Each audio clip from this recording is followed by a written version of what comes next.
The cold air of late September 2004 hung gently over the small town of Winfield, Minnesota, a place where quiet routines defined the rhythm of life, and where people believed nothing truly unexpected ever happened.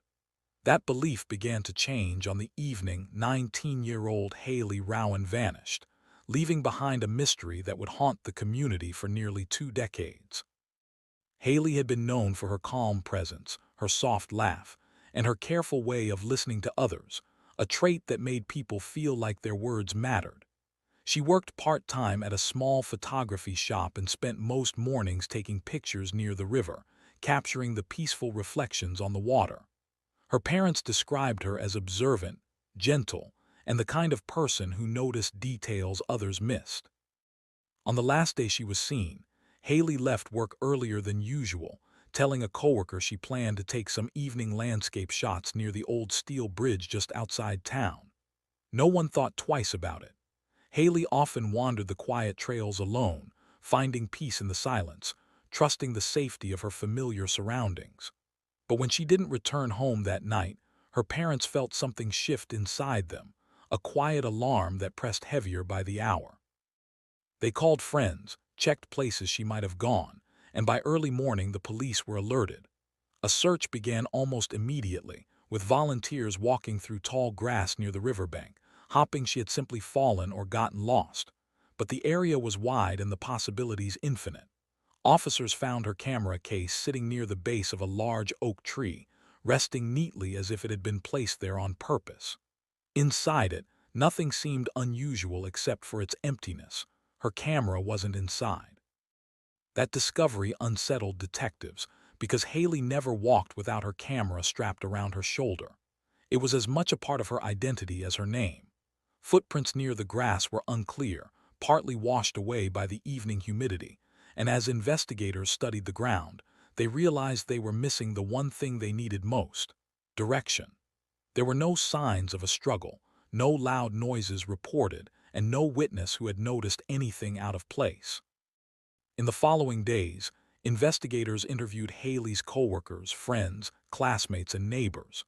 Everyone described her as kind, careful, and not involved in anything risky. The absence of conflict in her life only deepened the confusion around her disappearance. Without tension or drama in her relationships, there was no obvious suspect, no immediate person of interest. But one detail lingered quietly in the background.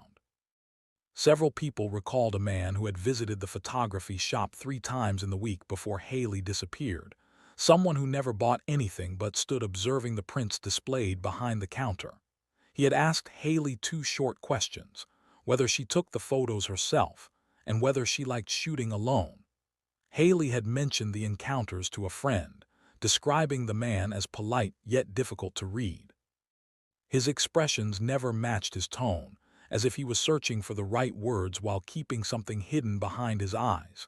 Still, she hadn't felt unsafe, only slightly unsettled. Investigators attempted to identify him, but without security cameras or clear descriptions, they couldn't track him. The photography shop kept handwritten receipts, and no name matching his visits appeared in the logs. His presence drifted into the case files as a note, interesting but not enough to build a foundation on. As weeks passed, the investigation quieted. The initial flurry of searches slowed as the leads thinned. Weather changed, leaves fell, snow arrived, and each season that passed made recovery harder. Yet Detective Alina Mercer, then only in her 4th year on the job, held onto the case with a silent persistence. She felt something in Hailey's story, something incomplete, something waiting to be uncovered. She reviewed the files repeatedly, sometimes late into the night, turning over each detail as if a new angle might appear unexpectedly.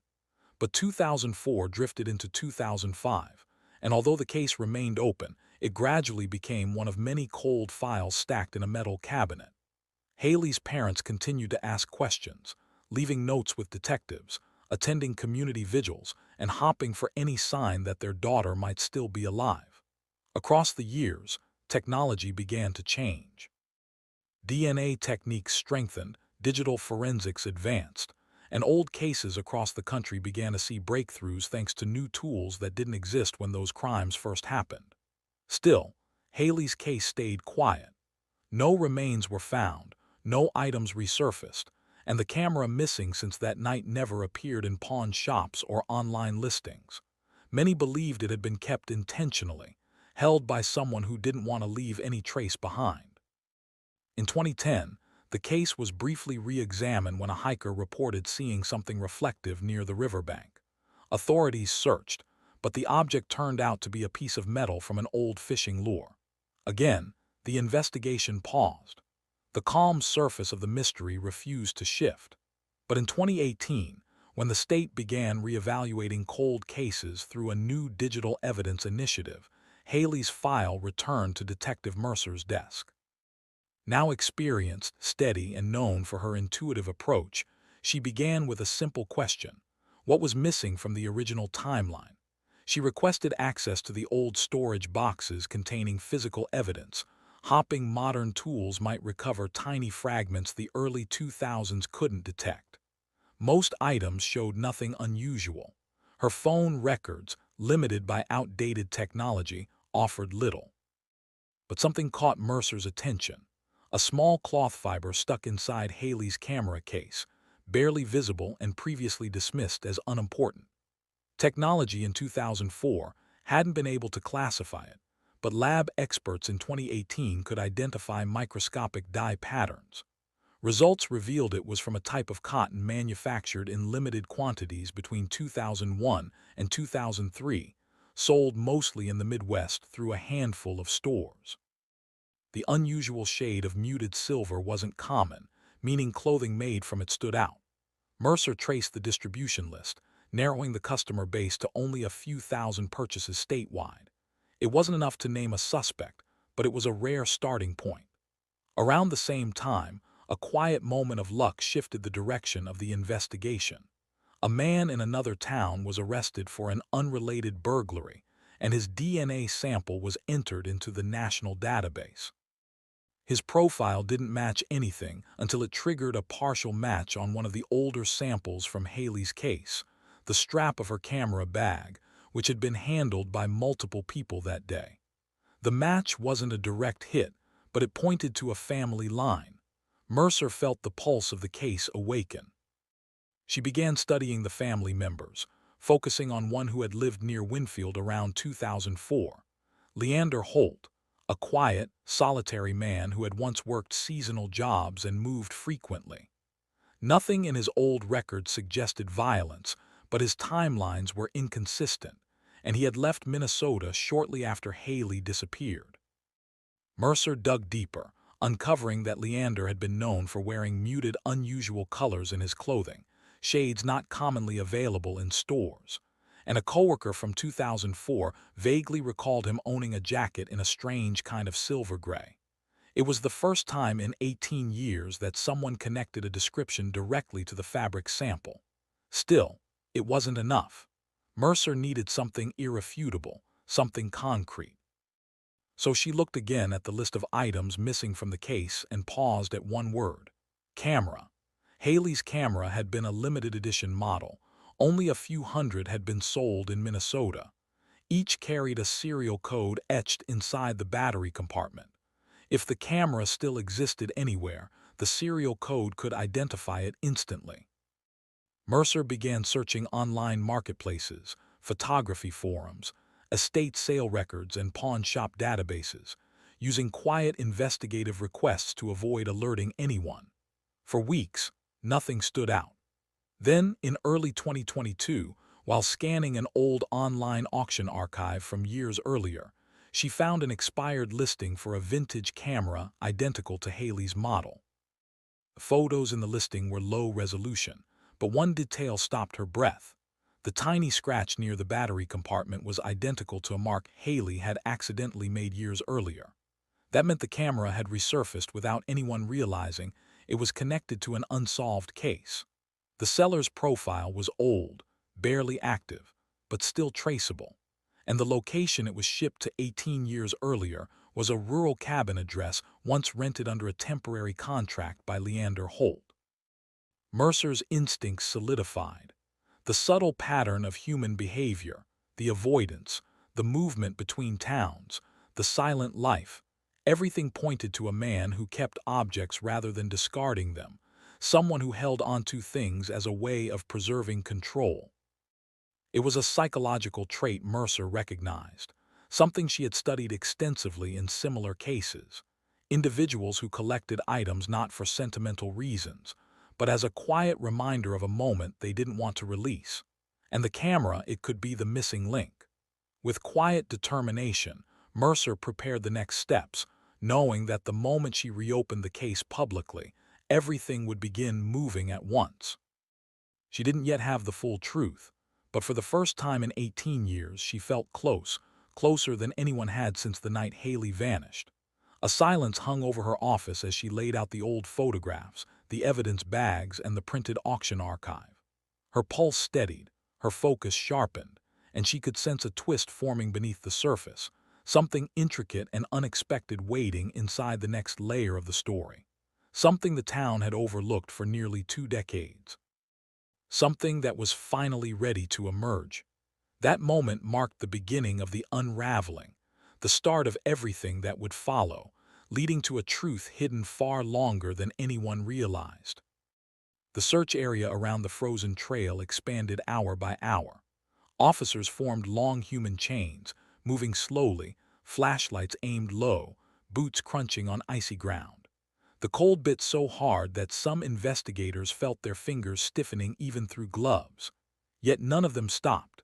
Every one of them felt the same pressure. A 17-year-old girl had vanished, and the open silence of Minnesota's winter had swallowed her without mercy.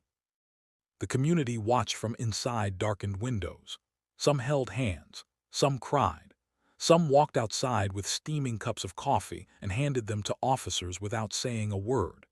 Everyone could feel something wrong hanging in the air, something that unsettled even the strongest people. It felt like a shadow was standing somewhere just beyond the tree line, a shadow that didn't want to be seen, a shadow that had taken Alina Marek and disappeared into the cold.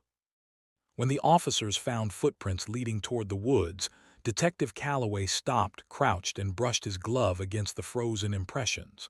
They were uneven, slightly dragged. Panic steps. Not Alina's. Someone heavier. Someone who wasn't running from danger but towards something or someone. For a moment, Calloway felt something he rarely admitted: fear. Not for himself, but fear for what they were about to find. The prints ended 50 yards deeper, right next to a place where the snow was unnaturally disturbed. Beneath a crooked fallen branch, they finally found her. Alina lay partly covered by frost, her red coat dulled by the cold. Her eyes were closed, her hair frozen into soft strands across her cheek, as if winter itself had tried to hide her from the world. There were no signs of a struggle around her, only the marks of someone kneeling beside her. Someone who stayed for a moment before walking away, leaving her behind. Officer Barnes stepped forward first, but his breath broke, and he turned his face away. Even Calloway, who had seen too much in his career, forced himself not to blink too long. The silence around them grew so thick that for several seconds no one said a word. And when they finally lifted her gently, one of the younger deputies whispered, "She didn't deserve this, not like this." News spread through Hollow Springs like a quiet shockwave. People didn't scream or yell, they whispered. They hugged their children, they locked their doors. Parents refused to let kids walk alone. Neighbors eyed each other with uncertain glances. Winter had always been tough here, but this winter suddenly felt different, darker, colder, unforgiving. Detective Calloway and his team moved quickly. They collected fibers from Alina's coat, soil samples, a single broken thread near her glove. They combed the area for anything: a cigarette, a piece of clothing, a note, something she might have dropped. But the killer had been careful, too careful. The scene felt almost staged, clean, controlled. Like the attacker knew how Minnesota winters erased evidence and how easily snow could hide footprints, sounds, and secrets. Back at her home, her mother, Myra Marek, sat silently at the dining table. She clutched a scarf that still carried the scent of her daughter's favorite vanilla perfume. The family dog lay at her feet, restless, feeling her shaking. When Detective Calloway entered gently, Myra didn't cry.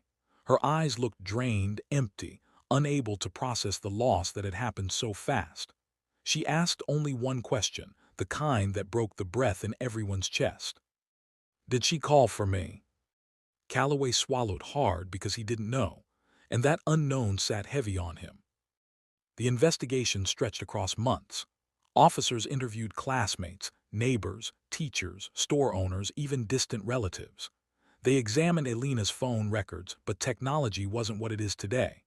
Her flip phone logs gave only fragments, outgoing calls, battery dying, the time she disconnected. They checked the trail's security cameras, but the nearest camera was nearly a quarter-mile away and caught nothing but a blur of snowfall. They turned to forensic labs for fibers and soil comparisons. They learned someone else had been near her, someone male. But DNA databases in 2004 were limited, too small to identify most offenders. The sample they recovered went into the system like a tiny spark dropped into darkness. It waited there, quiet, nameless. For 2 years, the case stayed active. Officers followed tips, studied profiles, and even brought in behavioral experts who believed the attacker was someone who knew the area well, someone who watched people, someone who hid in plain sight. A person who had likely crossed paths with Alina before. A person who had followed her for more than just that night. The experts suggested the killer might be an introvert with unpredictable emotional patterns. Someone who felt invisible to the world. Someone who acted out not from anger but from a deep, obsessive need to control a moment, to take it, to own it. That theory chilled investigators because it meant he wasn't driven by rage. He was driven by something colder. Something calculated. Still, years passed, and slowly, painfully, the case slipped into the cold case files. Not because anyone wanted it forgotten, but because they had nothing else to chase. Myra Merck visited the trail every year on the same day. She would place a sunflower at the spot where her daughter was found. She never walked far in because the memories made her knees shake. But she came faithfully, no matter how cold, no matter how much snow covered the ground. It was her way of saying, "I still see you." It was her way of fighting back against the silence that had swallowed everything else. Detective Calloway, now older and more worn, carried the case files with him through multiple transfers. He couldn't give them up. Something about this case felt unfinished. He kept Alina's file near his desk even when other detectives teased him for holding onto ghost cases. But he didn't care. Something inside him whispered that if he kept her close, the truth would someday emerge. And in 2022, that whisper finally proved right. The breakthrough came unexpectedly. Minnesota's crime lab had begun running older samples through new DNA technology that could detect even degraded materials. Samples that had once been unreadable were suddenly clearer, sharper. And when they ran Alina's sample again, the computer didn't stay silent this time. It returned a hit, not a vague similarity, not a partial match, a full, complete match. The suspect was a man named Carter Riven, who had moved from Hollow Springs to a different county years earlier. He had been arrested for a minor local dispute, nothing violent, but as part of routine booking, his DNA had been collected. That swab, taken almost casually, almost by accident, connected him directly to the trace found on Alina's glove 18 years earlier. When Detective Calloway saw the match, something inside him stopped. He stared at Carter's name, his photograph. A man with ordinary eyes, an ordinary face, the kind of face you'd pass every day without thinking twice. But something about his expression looked off, a strange tightness around the jaw, a gaze that didn't meet the camera. The kind of man who never seemed angry but carried something locked inside that he didn't want anyone to see. Calloway whispered the words he had been waiting 18 years to say. "We've got him." He moved quickly. He studied Carter's old address, his old workplaces, his routine. He looked into Carter's life in 2004, where he worked, who he talked to, how he moved through the community. And that was when a detail from the old behavioral profile clicked. Carter had lived in a small house just 3 blocks from the trail that winter. He wasn't a stranger to Hollow Springs. He was part of it. Not a visitor, a shadow. a carefully controlled, quiet shadow. When Calloway drove to Carter's new town with a team of officers, the sun was setting, painting the Minnesota sky orange. It felt like the world was holding its breath, as if nature itself knew a long story was about to reach its turning point. And when they knocked on Carter's door, the man opened it calmly as if officers visited him every day. His expression didn't change.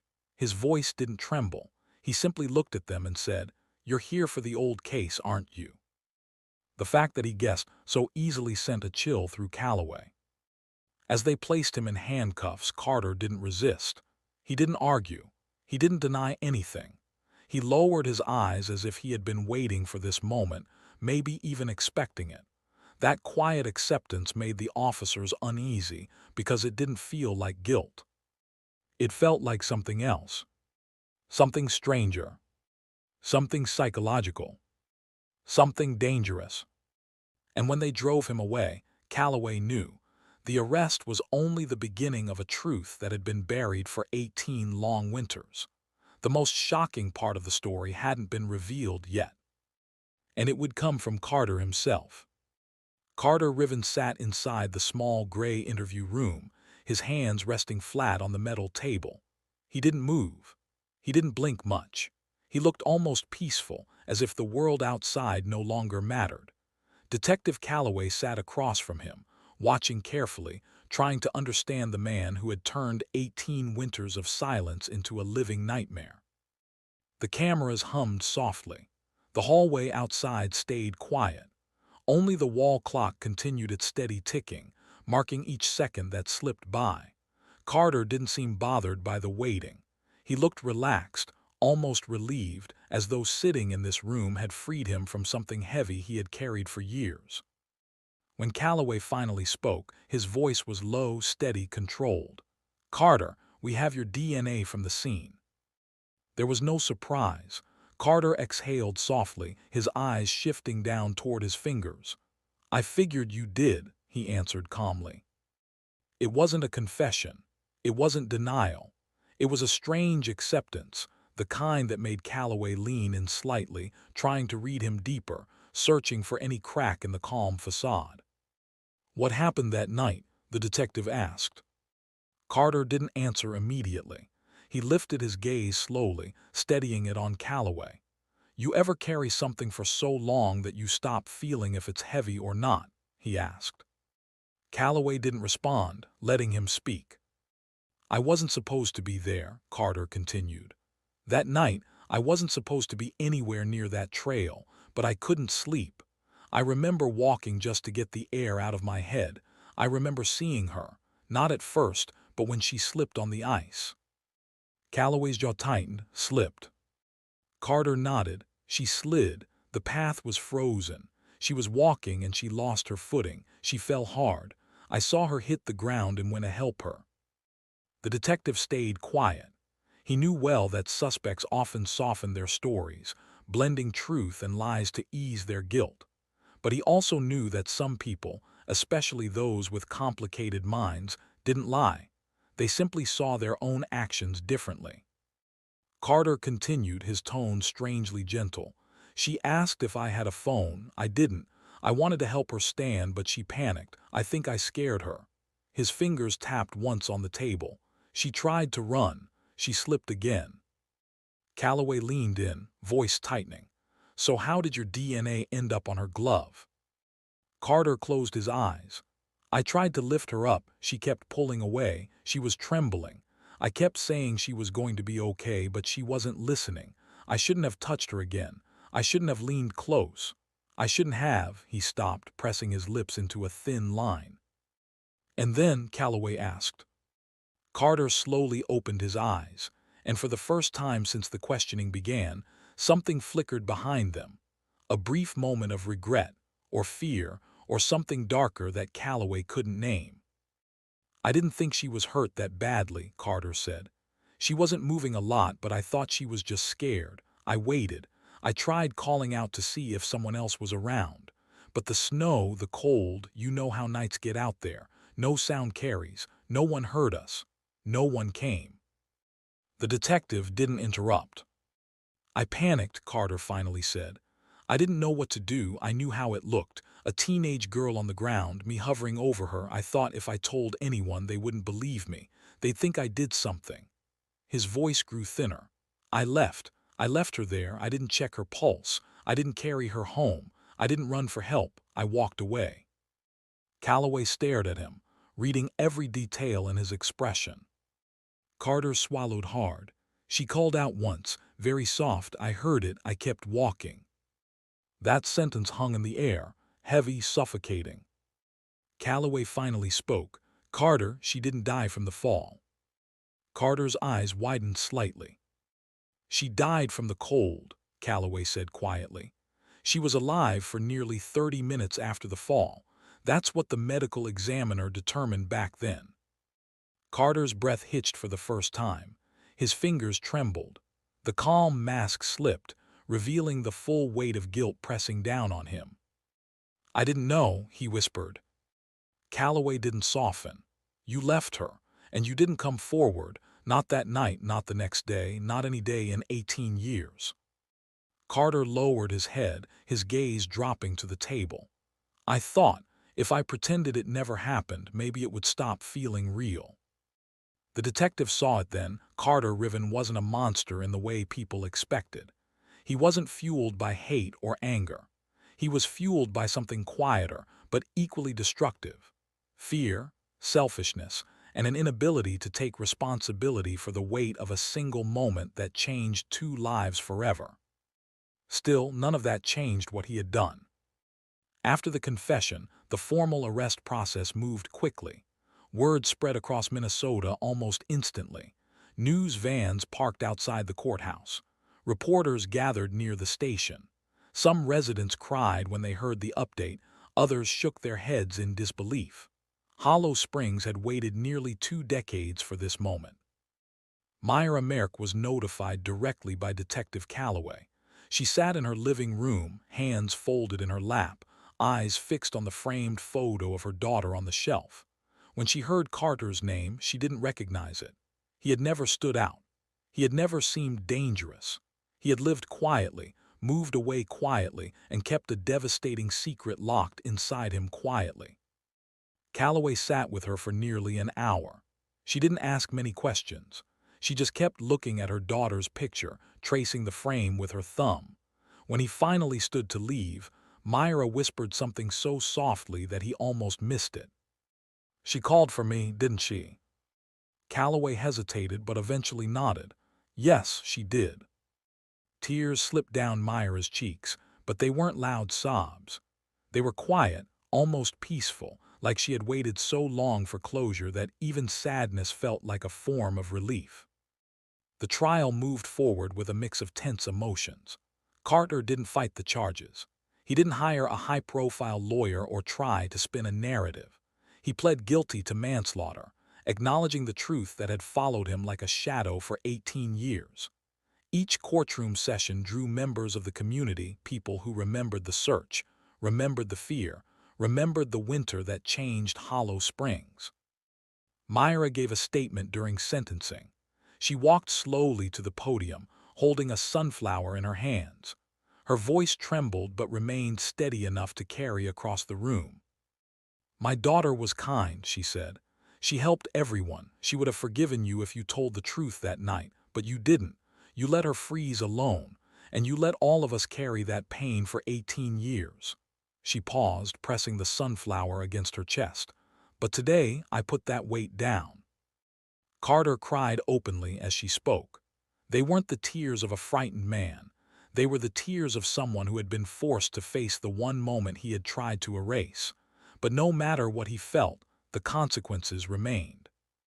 The judge sentenced him to a long prison term, acknowledging the years of silence and the irreversible harm caused by his choices. When the gavel finally came down, the courtroom fell into a hush, a deep, long exhale from everyone who had carried this story inside their hearts. Outside, fresh snow began to fall, soft and quiet. Reporters described it as symbolic. Residents said it felt like the town was finally breathing again. And for the first time since 2004, Myra Merck returned to the forest trail not with fear, but with a sense of release. She placed a sunflower beneath the fallen branch where her daughter had been found. The cold wind brushed her face, but this time she didn't let it shake her. She whispered something into the air, something only she and her daughter would ever know, and then she walked away. Detective Calloway stood a short distance behind, watching her. He felt older now, but lighter too. He had carried this case through nearly 2 decades, and now, as the final pieces settled, he finally set them down. 18 winters had passed since the night Alina Marek disappeared into the cold. And now, at last, the truth had finally stepped out of the snow.